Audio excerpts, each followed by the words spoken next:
Can artificial intelligence actually help us edit our portraits? And perhaps a more worrying question is, does it take away our creative control? As a professional photographer, I've spent so many hours in front of the editing software, working on portraits of brides, fashion models, families, you name it. So if there's a better way to do things, I want to know about it. In this video, I'm going to share with you everything you need to know about editing portraits inside of Luminar AI and really getting them looking great. For this tutorial, I'll be working on this photograph of my daughter that I shot inside our house just the other day, but the tools, tips and techniques that I'm sharing here are universal and will apply to any portrait that you want to use them on. I've got 7 steps for you that will take you right through from the very basics, right through to the icing on the cake, which is the creative finishing.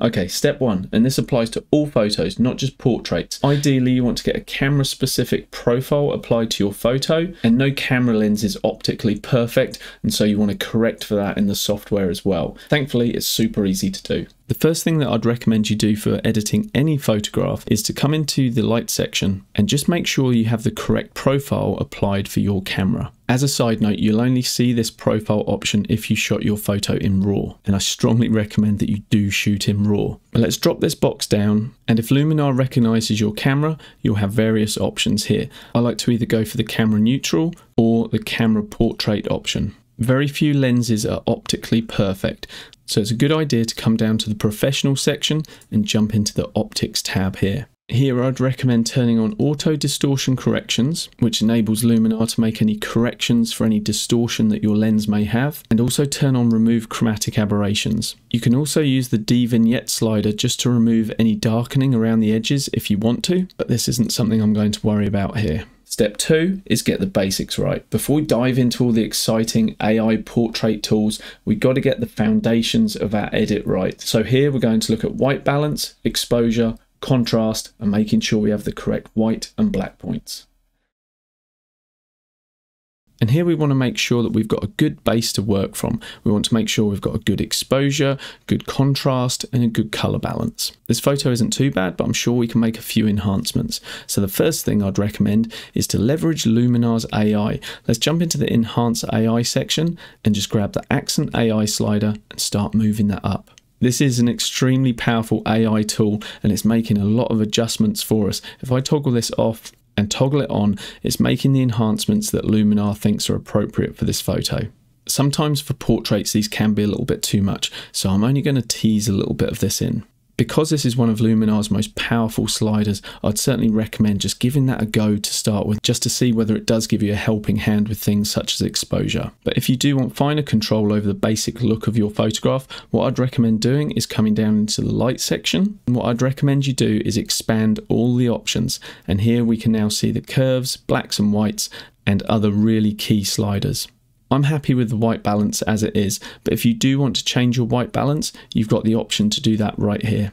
I'll just turn that back to as shot. We can boost our exposure up just a little bit, and if we do want to add some smart contrast, that option is there for us.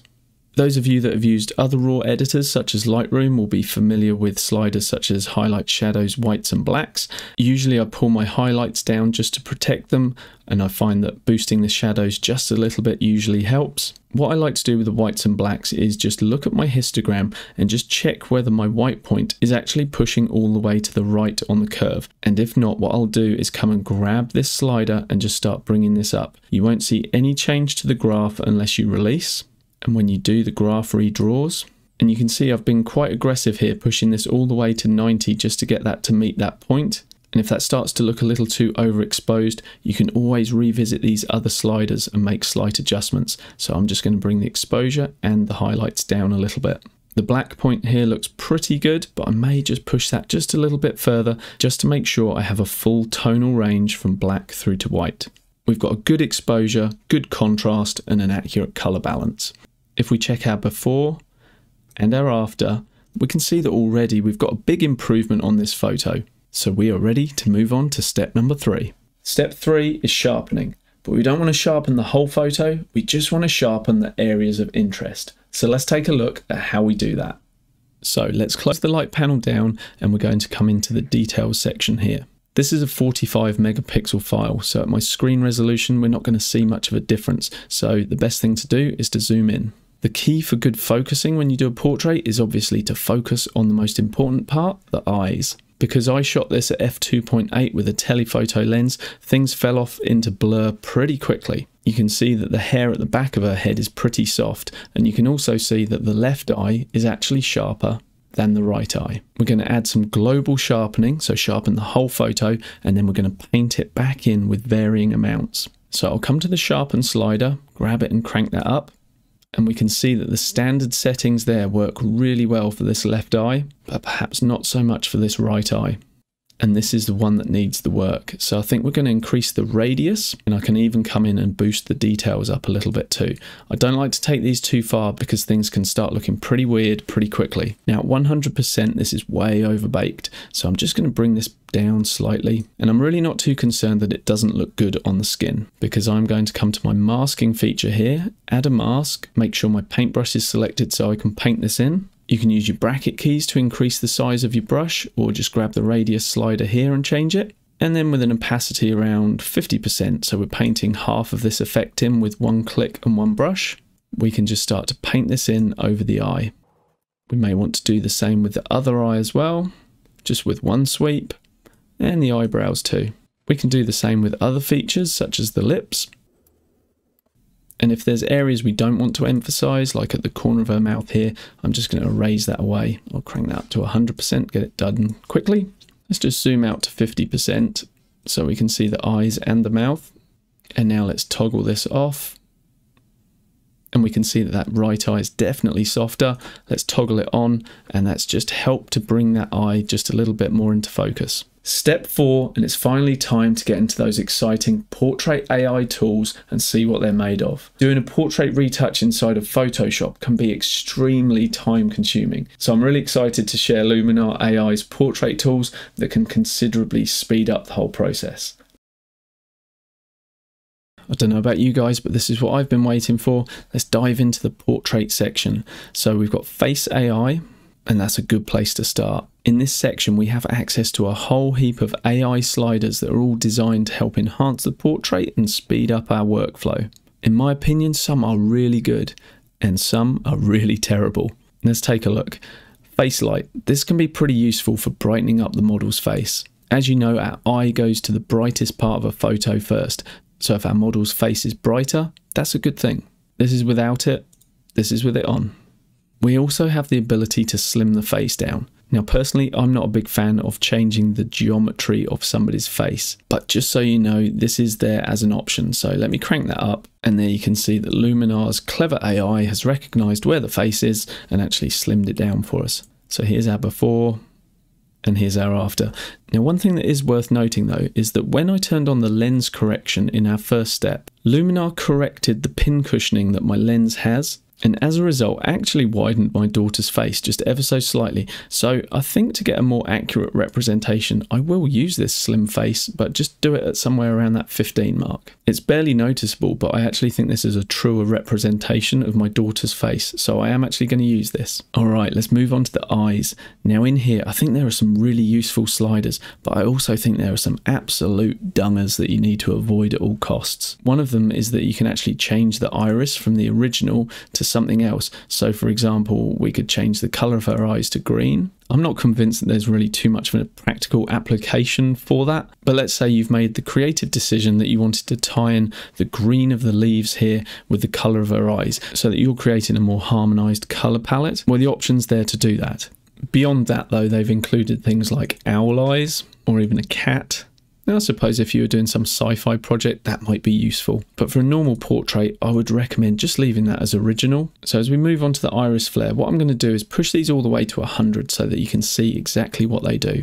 Okay, can you see in the bottom half of her iris there, we've actually brightened that area up. Now at a lesser amount, this is actually quite useful because it's replicating when you do a portrait and you deliberately position a white reflector underneath your model to bounce some fill light back up and fill in the shadows. So in a way, this iris flare slider is actually emulating the look that you get in the eye when you do that. And done with a bit more subtlety, I think it can be useful. The enlarge eyes slider I avoid like my dog's bad breath, I tell you. I don't really think it's doing much for us. If I put it all the way to 100, Luminar calculates the change and then we've got more of a manga look. If for some reason you didn't capture your model with their eyes as open as they normally are, then perhaps a small amount of this may be useful. So just for the sake of demonstration, I'll leave a little bit of this in. Eye whitening. I'm going to push this all the way to 100 and you'll see why you need to be careful of this as well. At 100%, this looks very unnatural, so I'd certainly be very cautious about how much of this, if any, you use. I think probably the most useful slider within this section is the eye enhancer. Again, I'll push it to 100 so you can see exactly what a full effect is doing. And yes, it is absolutely too much like that, but I just wanted to show you exactly what it's doing. The benefit of this slider is it's enhancing the iris that is already there in the photo.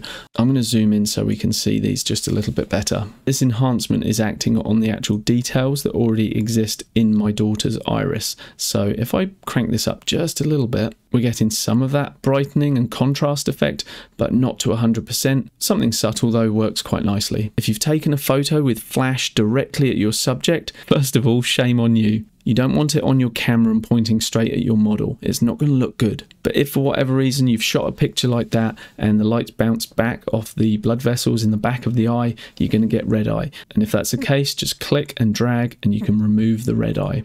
Dark circles removal is designed to get rid of any darkening underneath the eyes. Whether or not you think these tools are good or bad, I certainly think credit needs to go to Skylum for actually creating a piece of software that knows exactly where the eyes are, what shape they are. It's very clever that you can make these changes just by using sliders. But now let's look at the very last slider, Improve Eyebrows. Now I'm going to push this all the way to 100. And again, there's clever AI at work, isolating where the eyebrows are exactly, and then making the hairs stand out more. If I take this away, and then put it on again, notice here where her blonde hair cuts through the eyebrow. As I make changes to the Improve Eyebrow slider, Luminar is intelligently masking out this part. It's not darkening right the way through here. So that's actually pretty clever that it can do that. Personally, I think the fact that it's called Improve Eyebrows is a matter of opinion. And my opinion is it is not improving them in the slightest. So I'm going to take that away. In the mouth section, we can make changes to the lips. We can increase the saturation. We can make the lips more red. We can darken them down if we want to. And if teeth are visible, we can do a similar thing to what the eye whitening did, picking out the white part of the eye. It will just brighten those teeth up. Incidentally, just while we are talking about mouths, do you know the only prompt I gave my daughter when I took this photo was, give me a Mona Lisa smile? I wasn't even sure she'd know what the Mona Lisa was, but I think she pretty much nailed it. Now, my daughter's not allowed to wear lipstick in real life, so I'm not going to add any lip redness or anything like that in photo editing. A bit of darkening though, just to add a bit more contrast so the lips stand out a bit more compared to the skin. Yes, I'm happy with that. Right, let's close Face AI down and we'll jump into Skin AI and see what that can do. When I do skin retouching in Photoshop, I use a technique called frequency separation. So if there's an AI-based slider that can replicate that effect, I'm a happy boy. So if we grab the amount slider and push that to 100, we can see that the skin has been softened, and the thing I like is that we can still see details such as the fine hairs, the freckles. Those details haven't been taken away. So if I toggle this off and I toggle it on again, we can see that the skin has been nicely softened. Again, 100% might be too much, but you can find the place where you feel happy to add a bit of this effect in. If you like the look of Luminar AI and you don't have it yet, if you use the link below, I've got a discount code which is @Sky10, and that will save you some money at the checkout. That also helps me out with my channel so I can keep creating free content for you guys, because Skylum give me a very small commission from that. And as a dad, that also helps me support this little one as well. So that is much appreciated. If you photographed a more mature model, you might want to put that amount level up, but most children have pretty good skin, so you don't really need to put too much of that, if any, in at all. I photographed this with quite flat lighting, so there's no real shine on her skin, but if there were, I could crank the shine removal up and that gets rid of it. Now, Skin Defects Removal AI. This has had an upgrade and I hope it's going to actually work. In terms of what's going on underneath the hood of the software, down at the programming level, this is actually really complicated. It's got to analyze the face and work out what is actually a defect and what should be left alone. So if I tick this box, I don't want it removing any moles or any freckles, but this little red mark on her cheek here, that's not normally there, so it needs to go. So let's tick this and just see what it does. Boom, it's gone. Okay, I'm actually quite surprised that it did that. But if you were paying attention, you may have also noticed that the larger mole that she has on her forehead, that also disappeared. If I turn this off and I turn it on again, you'll see that that mole was removed. But that's no problem. We can just come to the mask section, get our eraser at 100%, paint over that area, and her mole is back. Awesome. If you've taken a portrait that also includes somebody's body, then you do have options in here for body sculpting, but as we're just talking about a portrait of her face here, we don't need to worry about that. So we're all done with the Portrait AI tools, and we're ready to move on to the next step, which is a lot of fun. Step 5, and I call this sculpting the light. We're going to look at a really basic tool for guiding the viewer's attention, but beyond that I'm going to show you some dodging and burning that can really help to enhance and bring your portraits to life. A great tool for helping to guide the viewer's eye is the vignette tool. I'm sure you know what a vignette is, but basically it's the darkening of the corners around the edge of the frame. When I work with Luminar's vignette tool, I like to be really aggressive with the amount initially. That just makes it much easier to see the effect the different sliders have on the vignette. So we can grab the size slider and bring the vignette in, or we can push it further towards the edges of the frame. You can use the roundness slider to change the shape of the vignette. And really importantly, you can use the feather to make a more gradual transition from the center point towards the edge. And I'll usually push the feathering all the way to the right, just so that the transition looks more natural and believable. A really nice feature inside of Luminar AI, unlike other editing software, is that you can actually brighten the center of the vignette. So we can actually grab an inner light and brighten things up. If you set your exposure correctly at the beginning, like we did, we probably don't need to take this too far at all. And the next unique feature that I love about the vignette is that we can actually choose the center point for the vignette. So click choose subject, and then we can just click in the middle of our model's face. Once you're happy with all your settings, that's when I recommend coming back to the amount slider and just dialing it in to a point where you feel happy. If I toggle this off and put it on, you'll see that in this case I've chosen to use it really sparingly. So far we've used a lot of automated and slider based tools. The next step, which is one of my favourites, calls for a little bit more artistry. We're going to use the local mask feature to do a bit of brightening and darkening of the portrait. Some of you will know this as dodging and burning, and there is a dodge and burn tool inside of Luminar AI, but I like to take as much control over my image editing as I can, so doing this with a local mask just gives you a few more options. Now, while it's not essential, guys, I would seriously recommend getting yourself a graphics tablet. That just lets you say goodbye to using one of these, and then you can apply your brush strokes as if you're actually doing a drawing or a painting. And also, if you do a lot of editing like me, it's worthwhile getting something like this. This is a toolbox, and so while I'm drawing, I'm able to turn these knobs, change the size of my brush, change the opacity, things like that. It just makes it so much easier. So I'll put a link to both of these things in the description below.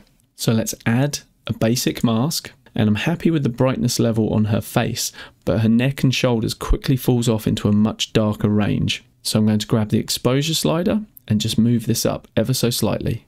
I might also grab the shadow slider and boost that up. And then I'm going to get my brush with an opacity much lower, somewhere around 25%, and quite a nice big soft brush.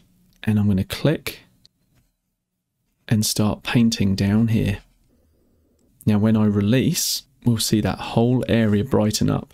And because I'm doing this at 25%, I'm able to paint over this one more time. And each time I paint over it, I'm adding just a little bit more of this brightening effect. You can change the size of your brush and get a little bit more precise. I'm just going to toggle this off and on so we can see what we've done. Here's our before, where the exposure on her neck and shoulder is blatantly darker. And here's our after, where with a soft brush I was able just to paint over very roughly and lighten that area up. It was pretty evident why we wanted to brighten the neck and the shoulder up. But what's the point of the rest of this brightening and darkening? What are we trying to achieve? It's basically enhancing the sculpting of the face. We want to enhance our subject's features and also enhance the 3D form. So using the brightening mask that we've already set up here, I'm just going to broadly paint in some areas on her face. So I'm going to do the forehead, the bridge of her nose, cheeks, and the chin.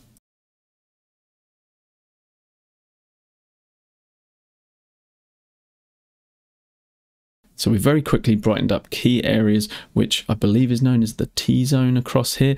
I'm sure there's some of you watching who are familiar with what this is called from doing your makeup. Is this the T-zone? Do let me know in the comments below.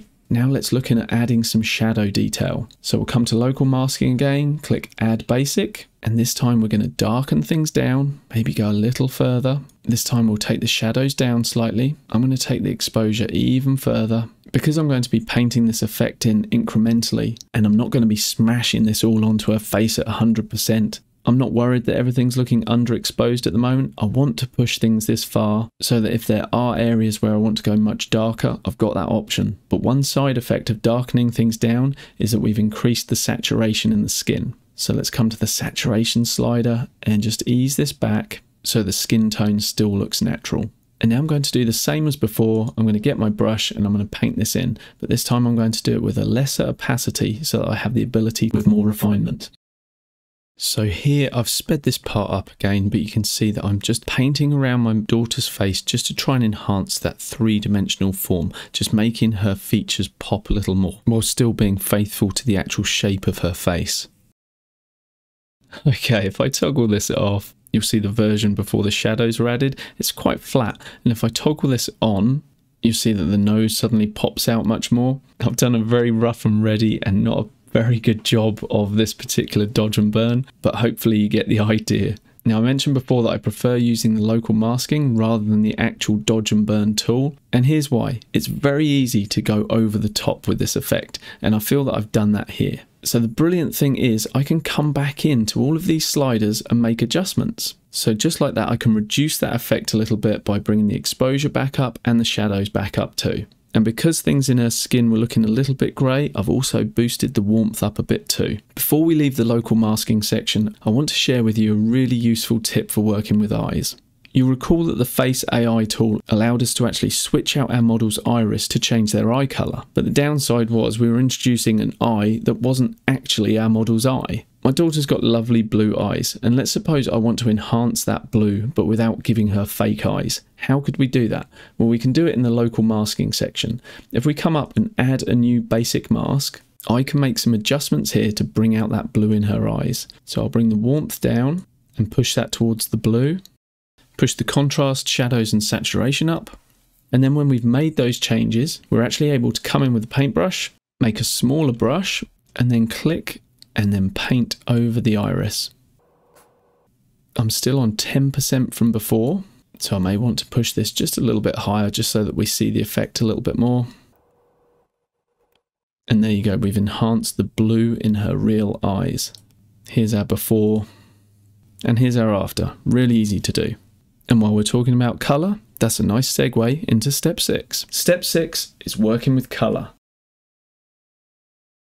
We all interpret colours slightly differently, so while I'll show you what you can do inside of Luminar AI, these are all subjective decisions and they're entirely up to you. So let's close the local masking feature down and come into the colour section. I'm going to go back to fit on screen so that we can see all of our photo, and I'm going to make some colour adjustments. As I say, entirely subjective. But I do like a slight desaturation, and I also like to come in and work with the individual colours. So if you don't see that, you just need to expand the HSL, hue, saturation and luminance section, and here we're able to work with individual colours.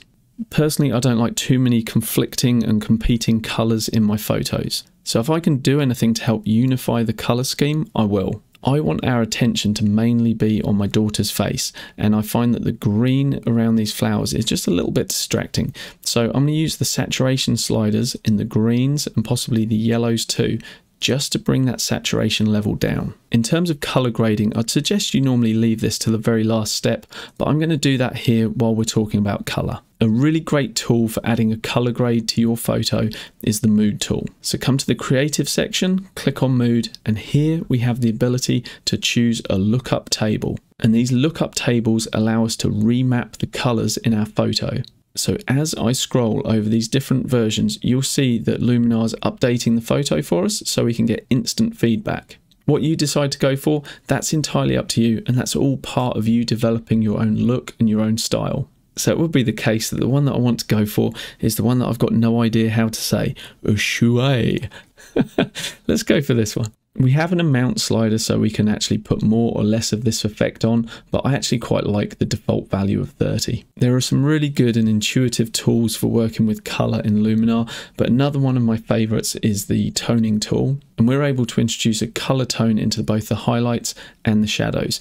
And how I like to use this is to introduce a complementary colour scheme. So for example, in the highlights, if we were to introduce an orangey yellow, I would complement that by adding a blue into the shadows. And by doing this, her eyes are really starting to pop. It might be a little bit too much, to be honest, so let's grab the amount and just bring that down. But hopefully you can see by combining both the mood and the toning tools, you can create some really nice unique colour palettes that are distinctively you. I've been a professional photographer now for well over a decade, and I've been editing photos for over 20 years. And on this channel, I'm freely sharing all the things that I've learned over the years in tutorial form. So if that's something that interests you, why don't you go ahead and subscribe to the channel and also click that bell icon. And when I release a new video, you'll be the first to hear about it. Let's move on to the final step. Step number 7. By this point, we should already have a really nice looking portrait, but now we get to finish things off with our own creative style. This is my favourite part of the whole process. We've done a lot of work on our portrait, and now we get to add the finishing touches, that creative flair that makes it uniquely ours. And we have so many creative options inside of Luminar AI, and that's one of the reasons why I love it more than I do Lightroom. Lightroom's a great raw editor, as is Luminar AI, but Lightroom doesn't have all of these creative options that we have at our disposal inside of Luminar. In this video, I can't cover them all, so I've just picked out some of my favourites that I think are most useful and relevant for the portrait side of things. So let's kick things off with high key. Now you'll notice that high key is residing inside of the portrait section here. Personally, I think this is a legitimate option to be used on any genre of photography, and so the developers at Skylum, I think they need to shift this up into the creative section. But anyway, what you can do is apply a high key look. Just by the very nature of this photo, we are already pretty much in a high key look. So by putting more of this on, it's going to overbake things pretty quickly. But as I push that to 100% and we see that things start to bleach out quite a lot, the cool thing is that the details in the eyes, the mouth and the bottom of the nose, that all remains there. So this is actually a really useful slider. Just for demonstration in this photo, I'm going to leave some of it in, but I don't think we really need it in this one. The next thing we'll look at are glows, and we are spoilt for choice. Within the glow section itself, we have access to soft focus. I'll crank the slider amount up on this, but you'll see again, because we're already quite bright with this photo, it won't be long before we overexpose things. But I would strongly recommend checking out soft focus, glow, the Autumn effect, and probably more useful for portraits is the soft version of the Autumn effect. As with most of these tools, if you want to, you can always dive deeper. I'm just going to bring this effect pretty much all the way down before I jump into what I consider to be another glow, but it's actually categorized separately, and that's the mystical filter. Let's grab the amount slider and start cranking this up. I use the mystical filter quite a lot, rarely in an amount above about 20, 25, but it's a really great glow filter. And the reason that I prefer using this, probably more so than any of the glows that we have in the dedicated glow section, is that the mystical filter also works on the shadows, whereas these effects are more weighted towards making the highlights glow. And I actually like a softening effect on the whole picture. So let's toggle this off and toggle it on. With the addition of these glows, things are really pushing towards getting overexposed. So I'm just going to come back up to our light section, and I'm going to get the exposure slider, double click to reset it, and just bring it down ever so slightly.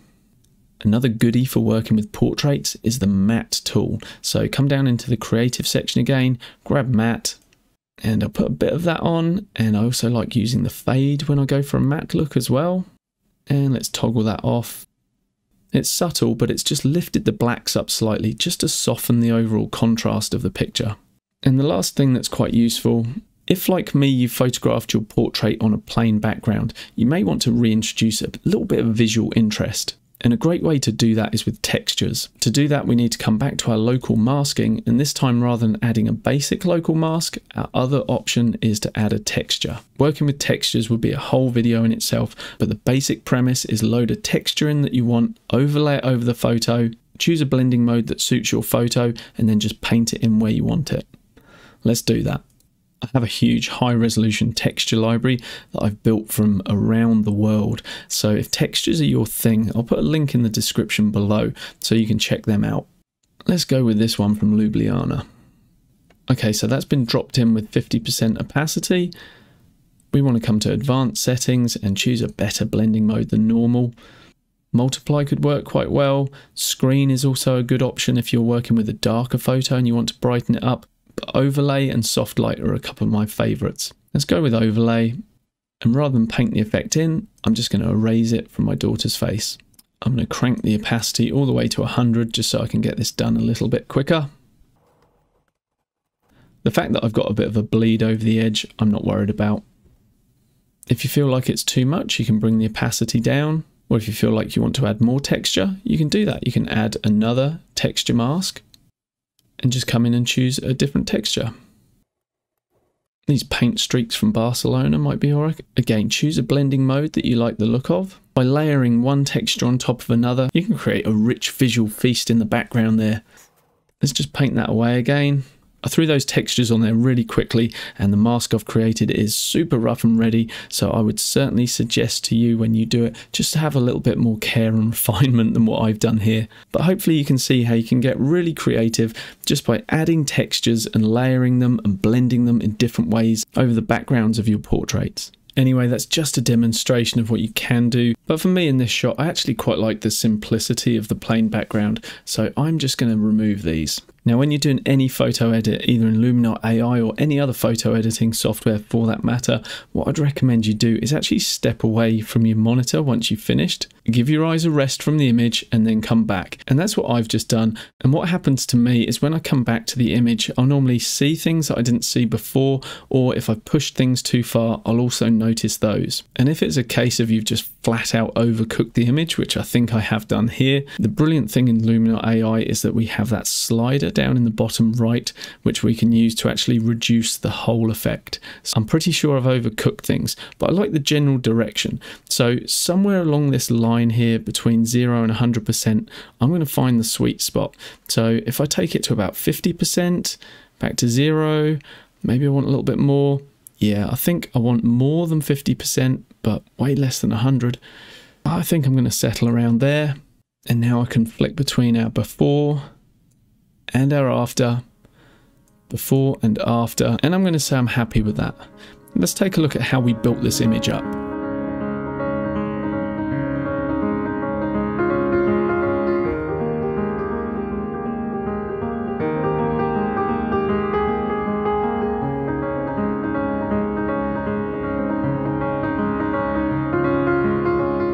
At the beginning of the video, I asked, can AI actually help us edit our portraits, and does it take away from our own creativity? One of the things that I really like about Luminar is that it's designed to take the mundane editing tasks that might have traditionally taken us quite a while to achieve an effect, like skin smoothing, and just tried to speed that up. The fact that the AI can do things like remove blemishes, like it did for the mark on my daughter's cheek, just by clicking a box, is a real game changer. So yes, I think that AI is definitely a benefit for us when editing portraits. Does it take away from our creativity like a lot of people feared when Luminar AI was first released?